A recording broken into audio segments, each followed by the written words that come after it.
Welcome everybody to our special council meeting, Monday the 13th of July. Attendance, we have all here except for Councillor Lambert and Councillor McCullough. Table of contents is as is. Acknowledgement of country. We acknowledge and pay our respects to the Tasmanian Aboriginal community as the traditional and original owners and ongoing custodians of this land on which we gather today, and I acknowledge elders past and present. Do we have any declarations of interest from any councillors? Councillor Goss. Their special project assistance, that's item E. Yep. On page 9. Yep. Any others? No, right.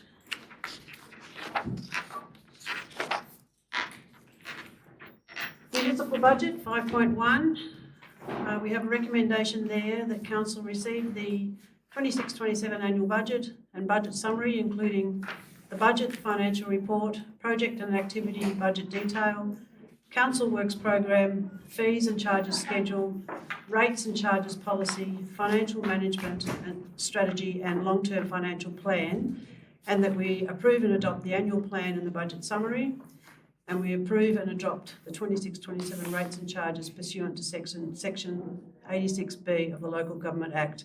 Now, Councillor Goss, did you want one part of it taken out and dealt with separately? Was that what you were requesting? Section E? So I'd like to move the motion except for E, thank you. So, okay. except for E. Right, so you're moving this motion except for E, yes?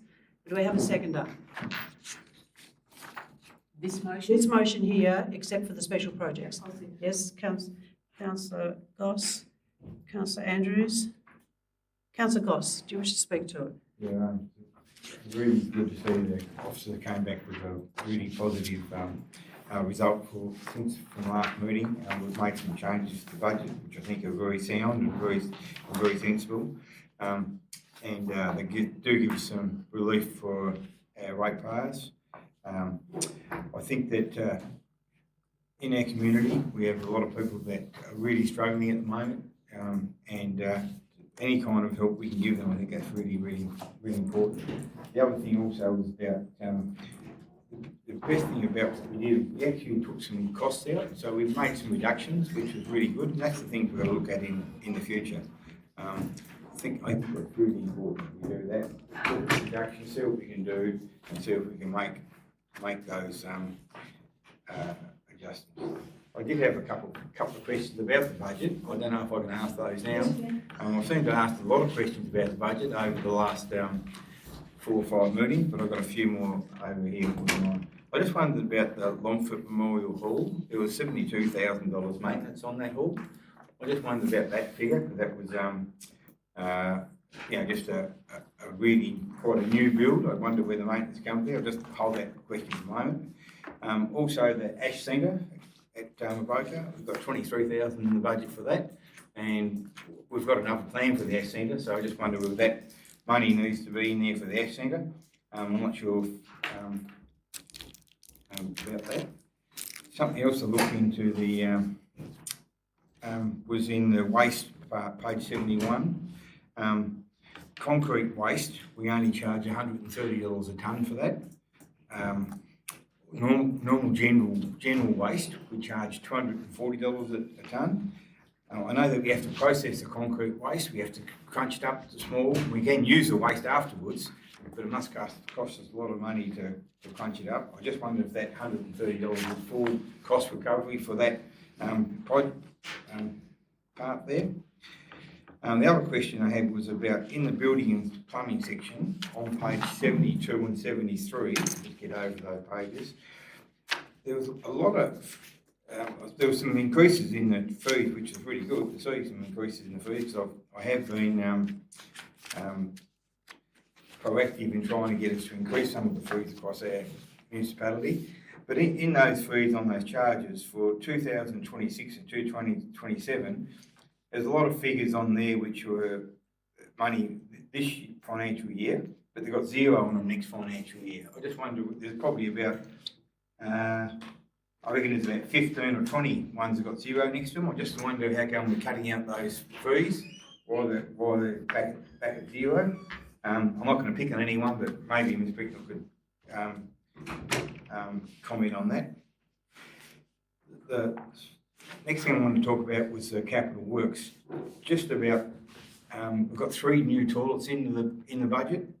One at Blackburn Park at Campbelltown, one at Napoleon Street Reserve at Perth, and one at Honeysuckle Banks at Evandale. This year and the preceding year, we just had continuous vandalism in the toilets.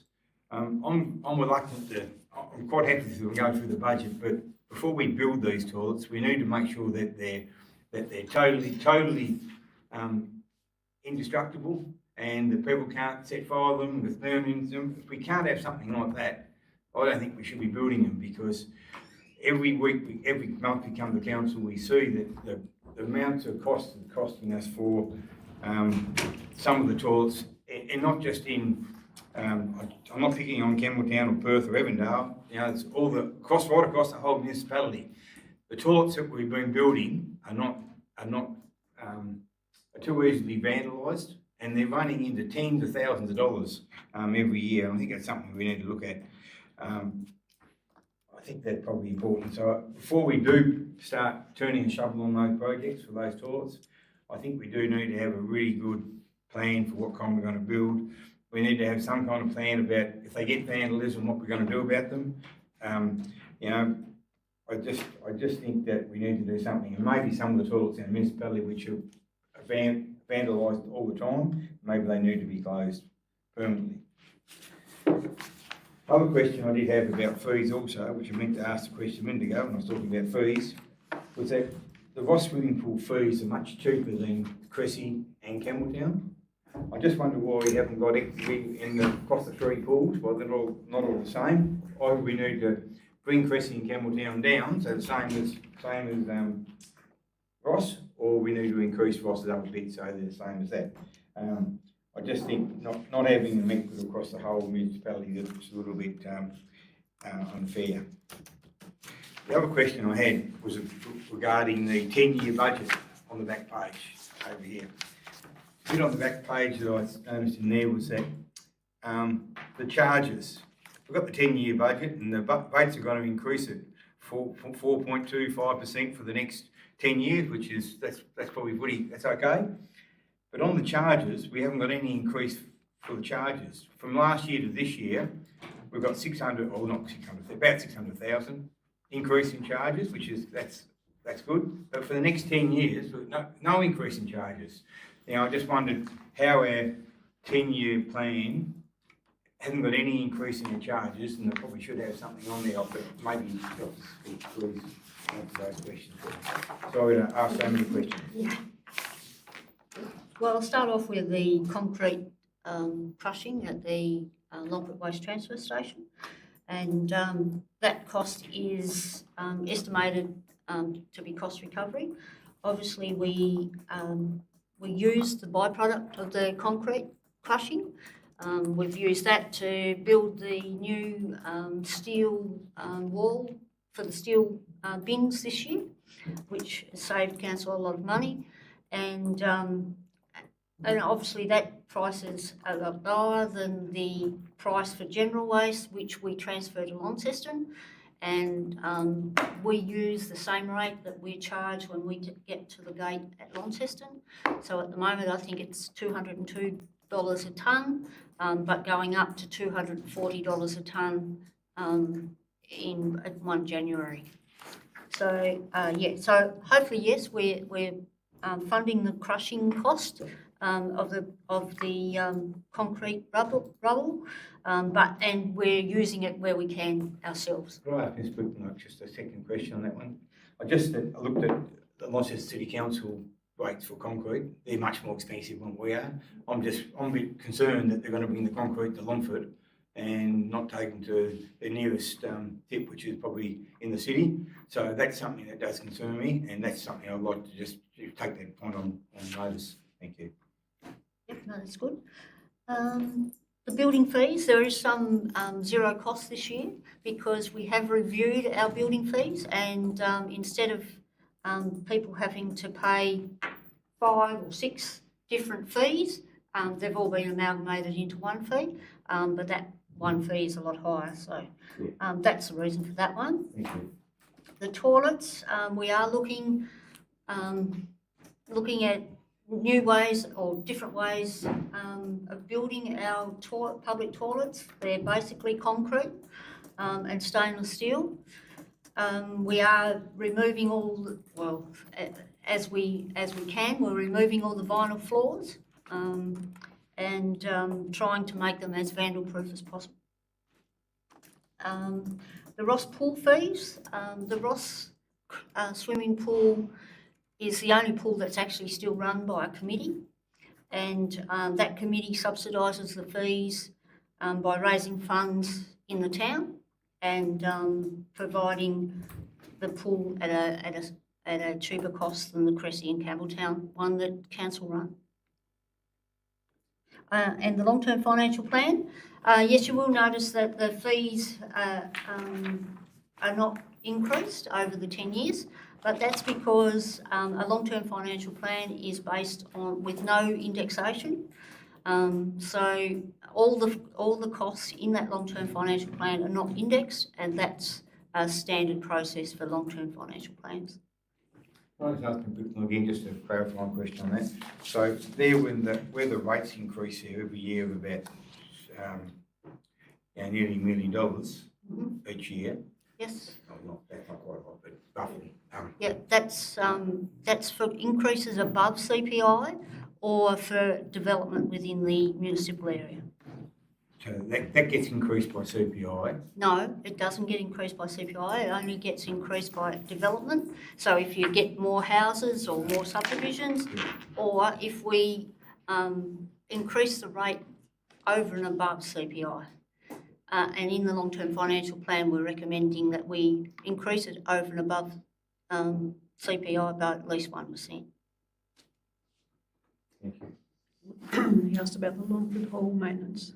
The Longford Hall maintenance, that one's a difficult one to answer off the cuff because that does include all the different maintenance costs plus depreciation, and the Avoca Ash Centre is the same. As you know, we're about to embark on a consultation process for selling of the Ash Centre at Avoca, and so those fees may be saved, but it just depends on when we get through that process. Councillor Andrews. Yes, thank you. Yes, I'll second this recommendation from the officers because I think it's very important that we set the rates and allow our operational staff to get on with running our council as quickly as possible. It's been a long process this year, unnecessarily lengthened. I'm conscious that in meeting the demands to bring the rate increase down to 4%, we've lost things. The council staff has done a great job in finding places where they could cut services and reduce fees and put off building projects, etc., to meet this 4.4% increase. But I'm a bit concerned that, for instance, we're going to save $5,000 from the Cressy pool because we're going to introduce a honorary system there of people donating something as they go in the door rather than having somebody sit on the door collecting entrance fees. We're going to reduce the Evandale waste transfer station from 4 days open to 3. We're not going to have any maintenance on the Bishopsburn Hall and a variety of other things. We've put up engineering planning fees.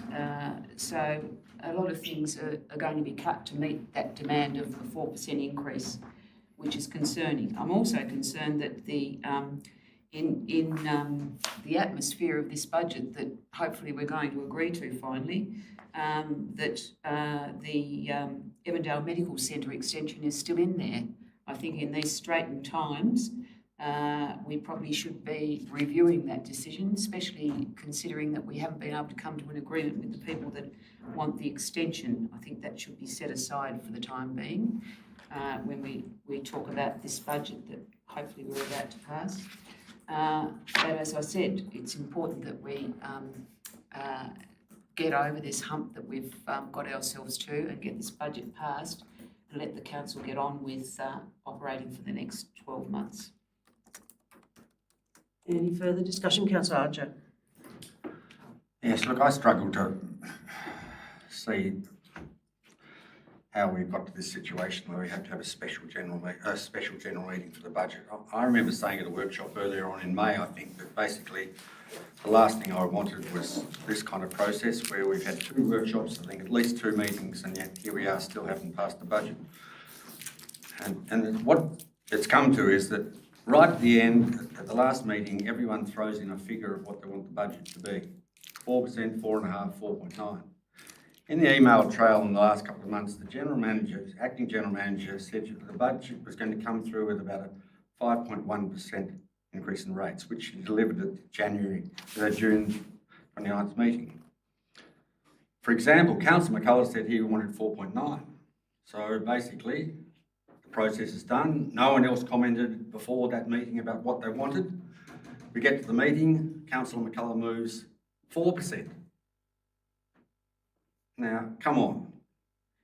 We've got to have better communication than that. We need to have a situation with the budget where if someone wants 4% way back in May, the acting general manager is informed and she can do the budget to that figure in June. We can't have this constant changing of what we want it to be. It's not fair on the staff and we're having costly extra meetings. So I'm really annoyed that we've got to this situation, and hopefully, acting general manager, we have it in the future where we come to a meeting where we all agree and don't need to have special general meetings. All the costs, as Councillor Andrews mentions, do have an effect on this budget, but some of them are simply a deferral of costs for next year, and some of them in regards to maintenance may even cost more next year because we haven't spent them now. I would probably prefer the cut to have funded a reduction in our deficit. Because with the potential Taswater cut in dividend next year, we're going to be in a situation where I don't think we're going to be able to have a 4% rate next year. We're going to have to go up to 6% or something like that. So for me, maybe 4.5, but I was quite happy around the 5.1 as the General Manager initially said. So while I will support the budget this year to get the process done, I think the whole process has been difficult and not very efficient. And also, I think those people who have cut some of these things in the next year will realise that it's not as easy as they think. And in regards to things like the toilets, which I agree with, I think the toilets have been a real problem for councils. We really do need to look at our capital expenditure. All the capital expenditure we've done in the last few years has got an operating cost. I look at the cost of the shared pathways, for example, all those maintenance costs. So the maintenance side is something we do have to manage, and I agree with Councillor Andrews that at this stage I'd consider the expenditure at Evandale to be not necessary until we have long-term leases in place for that operation. But I'm happy to support the budget because, yes, we need to move forward. Any further discussion? Councillor Adams. Yeah, I think we're deferring some maintenance. One of our biggest issues is, well, council's role is looking after the assets, and there's a lot of assets, and maintaining them is very significant. And also, if you defer it, it can get more expensive on the next year round or the year after that. So you can kid yourself, but you don't achieve the outcomes that you think. And on toilet, the management of toilets is, and the attacks on the toilets is really a police matter, and we need to find ways to do that, build them more sustainable, so that they can't do as much damage. They'll continue to try to do that, but we need to use the cameras and do whatever we can with the police to bring those people that are doing that to be accountable. We'll get through this one. Councillor Archer is quite right. As I read it, there can be there's certainly a move on to try and take the dividends and the assets away from local government by Taswater and I believe the state government, and put those assets into being able to be spent by by Taswater on some of their future works. And I saw a group the other day arguing for the federal government to put in some money to tidy up what's needed. Well, it seems to be the political cry at the moment from the state. But so we'll get there with this. I think the process was appalling. You can play your game, political processes. I don't think it's good management at all. I don't think it's good leadership, and I think it reflects on those that want to play that game. Any further discussion from anyone who hasn't spoken yet? Councillor Terrett? I think the whole process of setting the budget is flawed. The way that we put this motion up, which rubs together a whole array of things in our budget, setting the rates, the long-term financial plans. When we had an independent advisor's report, that actually said to break all that up. We took no notice of that. We're doing it the same way we've done it every year, which means that we have delays. Let's not forget our council meeting was set for the 22nd of June to set our rates. That was pushed back to the 29th. We had 2 workshops. During those workshops, facts such as the CPI increases and the municipal cost index were also raised. And that had that we wanted it to go down to the CPI, which is 4%. The points raised by numbers of councillors were just ignored. And I agree, the process is flawed because during that process, not all councillors are listened to.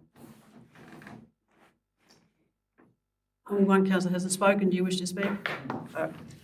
Would you like to sum up, Councillor Goss? Yeah. Thanks for the support around the table with the motion. Just a couple of things. The process was a bit flawed. I can support that. It's been spoken already.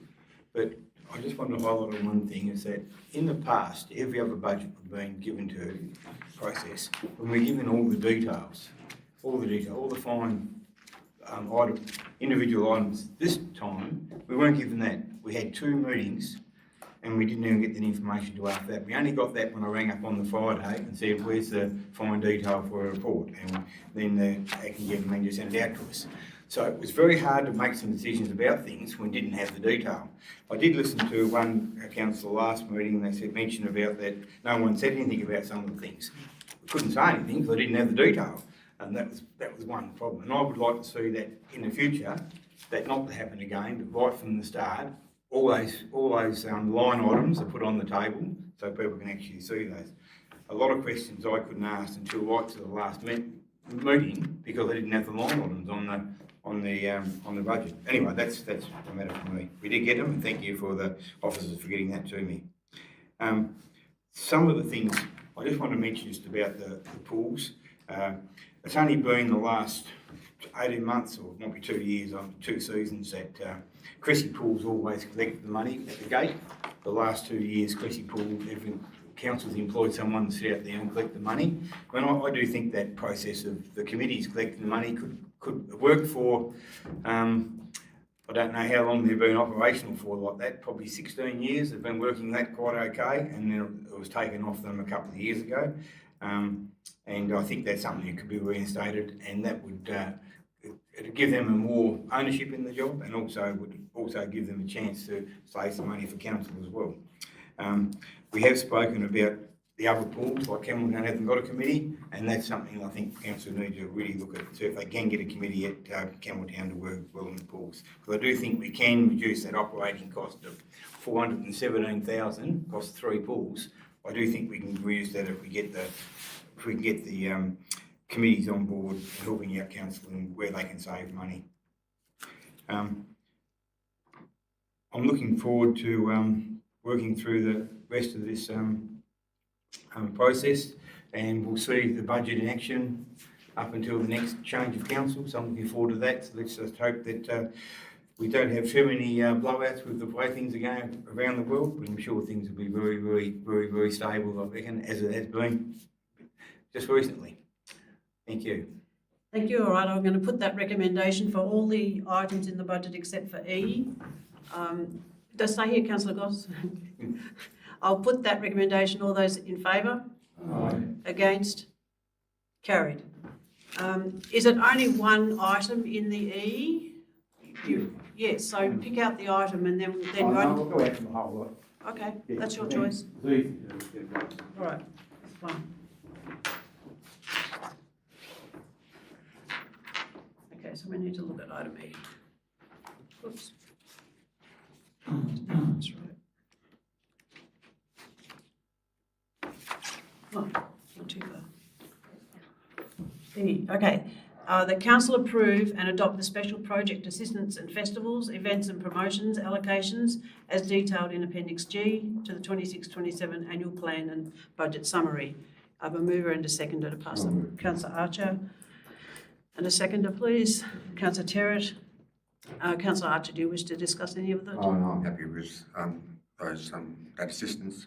Councillor Terrett? No further discussion. I'll put the recommendation. All those in favour? Aye. Against? Carried. That's it. We move out of council. Close. All right. We actually have to move.